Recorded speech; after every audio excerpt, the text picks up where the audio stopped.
Hello বন্ধুরা, আজ তোমাদের সামনে স্বামী বিবেকানন্দের কিছু মোটিভেশনাল কথা তুলে ধরছি।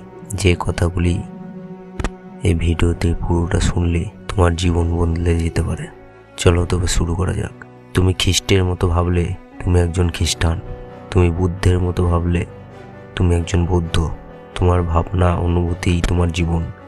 যতই বুদ্ধি দিয়ে কাজ করো, এগুলি ছাড়া ভগবানের কাছে পৌঁছানো সম্ভব নয়। যে কোনো একটা ভাবনা মাথায় আনো, সেই একটা ভাবনাকেই তোমার জীবন করে ফেলো। সেটা নিয়েই ভাবো, সেটা নিয়েই স্বপ্ন দেখো, সেটা নিয়েই বাঁচো। সেই ভাবনাকে বাস্তবায়িত করতে তোমার মস্তিষ্ক, তোমার পেশি, তোমার শরীরে প্রত্যেকটি অঙ্গকে কাজে লাগাও। প্রত্যেকটা ভাবনাকে অন্য ভাবনার থেকে আলাদা করে রাখো। এই পথেই সাফল্য আসবে। উঠে দাঁড়াও, শক্ত হও, দীপ্ত হও। যাবতীয় দায়িত্ব নিজের কাঁধে নাও।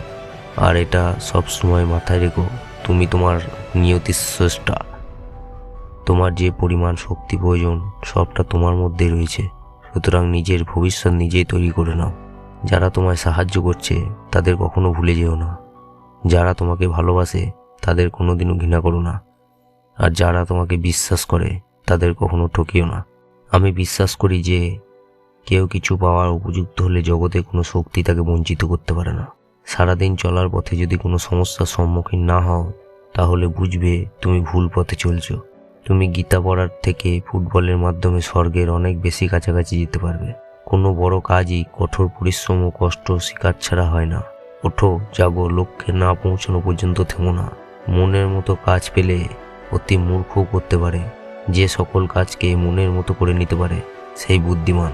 কোনো কাজই ছোট নয়, সেই একদিন কোনো না কোনো সময় দেখবে অনেক বড় হয়েছে।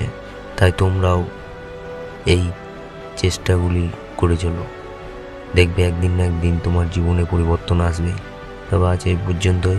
যদি এই ভিডিও কথাগুলি ভালো লেগে থাকে তাহলে একটি লাইক, শেয়ার, কমেন্ট করে পাশে থাকবে।